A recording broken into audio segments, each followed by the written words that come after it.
JBN, we keep you informed. I am Michelle Jones, and in the news, Indicom probing fatal shooting of 24-year-old in Cassava Peace. The Independent Commission of Investigations, Indicom, is probing the shooting death of a 24-year-old man in Cassava Peace, St. Andrew, during an alleged shootout with the police on Tuesday night. The dead man has been identified as Kashif Michael, also called Zena, a merchandiser from Cassava Peace. Police say several cops were on foot patrol in Cassava Peace when, upon reaching a section of the community known as 22 Lane, they spotted three men walking in their direction.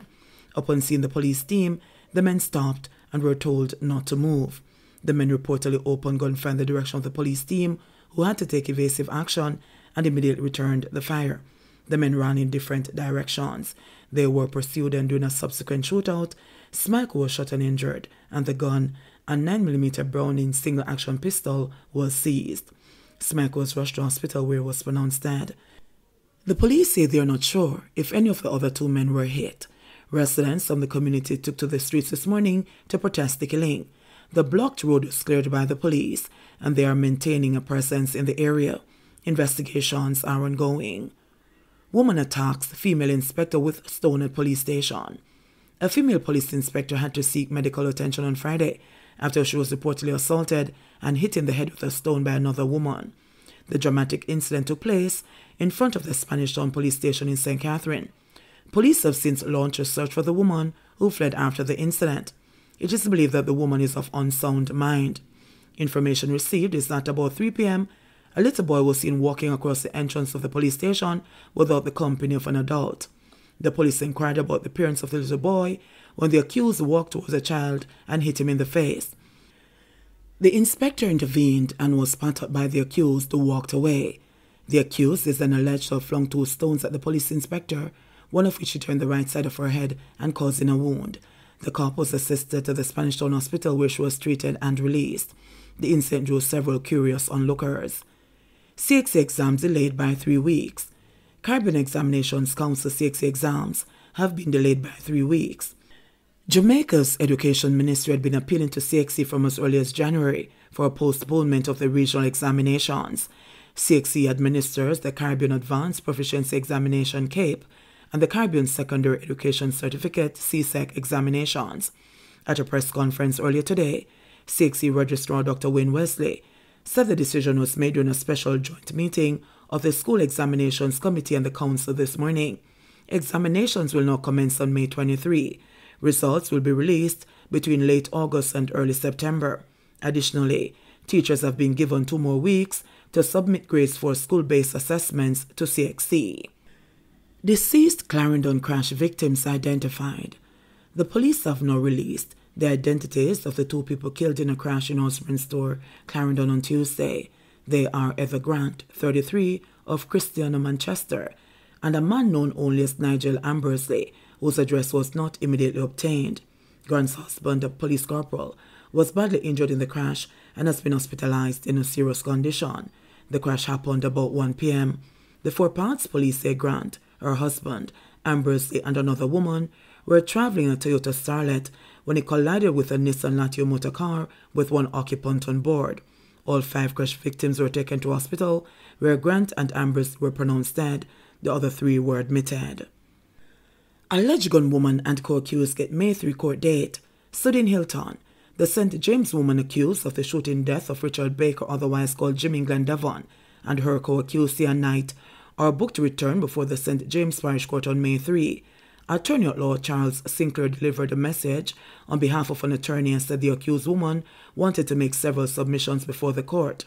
Presiding Parish Judge Sasha Ashley set a return date of May 3. Bail was extended for Hilton, and her co-accused was further remanded. It is alleged that Baker was driving along the Salt Spring Main Road in St. James when he stopped to carry out checks on his vehicle. A white Toyota Axia motor car reportedly drove up beside him shortly after, and the occupants opened fire, hitting him multiple times before speeding off.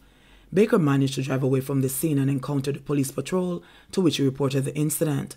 He was taken to the Conroe Regional Hospital, where he died while being treated.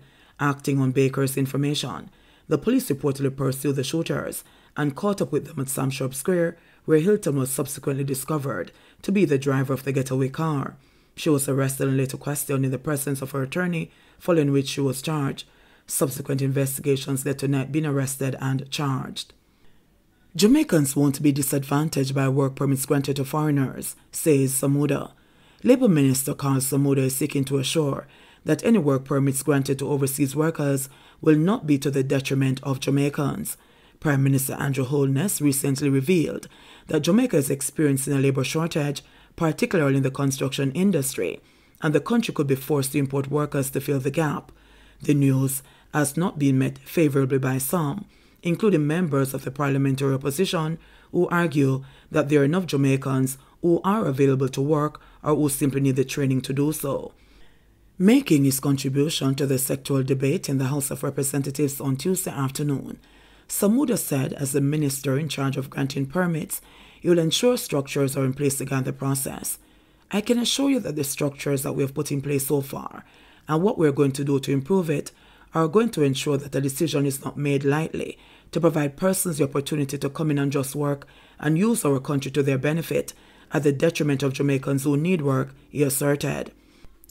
He said the ministry will also be more discriminating in renewing permits.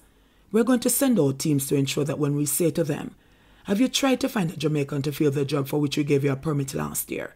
If we don't find that to be in the affirmative, then they will not get another permit, Samuda announced.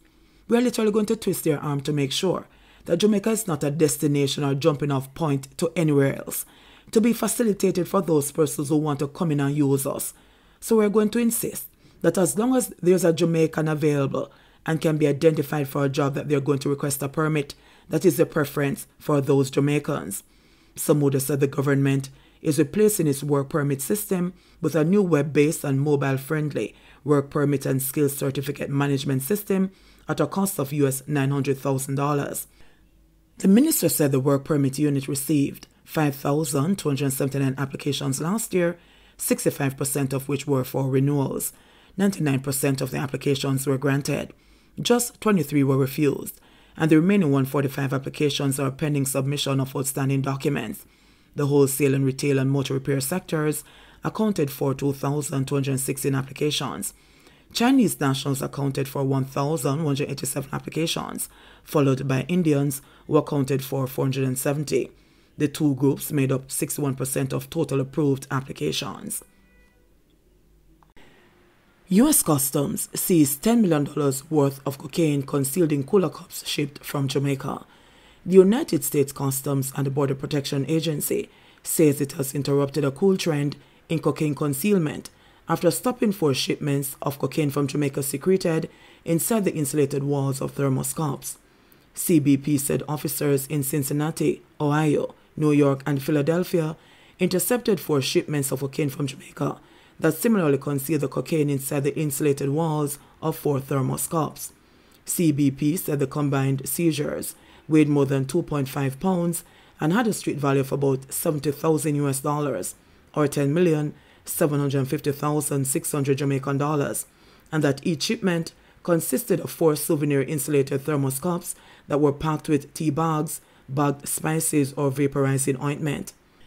CBP said that the first of the 4 shipments was detected on March 10 when officers in Philadelphia inspected the insulated cups from Montego Bay, Jamaica. Officers found that each insulated cup was filled with tea bags or spice bags and were unusually heavy. Officers drilled into the sidewall of each cup and discovered a white powdery substance that field tested positive for cocaine. CBP said the shipment was destined to an address in Philadelphia and later discovered that 3 similar shipments from Jamaica were in transit through express consignment processing centers in Cincinnati, New York, and Philadelphia. All the remaining shipments were intercepted. These cocaine seizures perfectly illustrate how Customs and Border Protection officers across the country routinely collaborate to intercept shipments of dangerous drugs and force traffickers to work hard to change concealment tactics and supply routes, said Joseph Martello, CBP's airport director in Philadelphia. Our communities expect us to stand a vigilant watch along our nation's borders against repeated smuggling attempts by drug trafficking organizations, and CBP vows to do just that, he added. 66 new COVID-19 cases in Jamaica, 5 deaths reported. The Ministry of Health and Wellness reported 66 new COVID-19 cases and 5 deaths on Tuesday, April 26, bringing the infection total to 129,747 and total deaths to 2,954. The new cases comprise 40 females and 26 males, with ages ranging from 5 years to 54 years. The cases were recorded in Kingston and St. Andrew 24, St. James 19, Westmoreland 6, Hanover 5, St. Catherine 5, St. Anne 3, Trelawney 2, Clarendon 1, and Manchester 1. Portland, St. Mary, St. Elizabeth, and St. Thomas recorded no cases.